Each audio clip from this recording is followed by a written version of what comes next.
இந்த பையன் சொல்கிறான், ஓடி வந்து குதிக்காத, அடிபட்டுரும் அப்படின்னு. அந்த பொண்ணு சொல்கிறா, அன்னைக்கு கபடி விளையாடும் போது சொன்னேன், அடிபட்டா ஒன்றும் ஆகாது, தானாகவே ஆறிடும் அப்படின்னு சொன்னேன். இப்போ இப்படி சொல்கிறியே அப்படின்னு.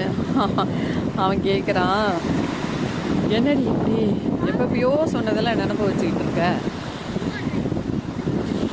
கிட்ட போய் வீடியோ எடுத்தோம்ல, அவங்க அப்பா அம்மா என்ன சொல்லுவாங்களோ தெரியலை. அதனால் அவங்க சொன்னதெல்லாம் நான் இங்கே சொல்லிகிட்டு இருக்கேன். நல்ல விழுதா? அந்த பையனுக்கு தெரியல பெண்களோட இயல்பே எப்போ நடந்ததோ 20 வருஷம் 30 வருஷத்துக்கு முன்னாடி இதெல்லாம் நினைவு வச்சுருந்து அதில் ரீகால் பண்ணி தனக்கு சாதகமான வார்த்தைகளை தேர்ந்தெடுத்து அவங்க சொன்ன வார்த்தையிலேயே அதை மட்டும் அவங்க ரொம்ப கோர்வையாக கோத்து அழகாக பேசுவாங்க. ஆண்களுக்கு அது வரவே வராது. அந்த தூண்டில தான் ஆண்கள் மாட்டிடுவாங்க.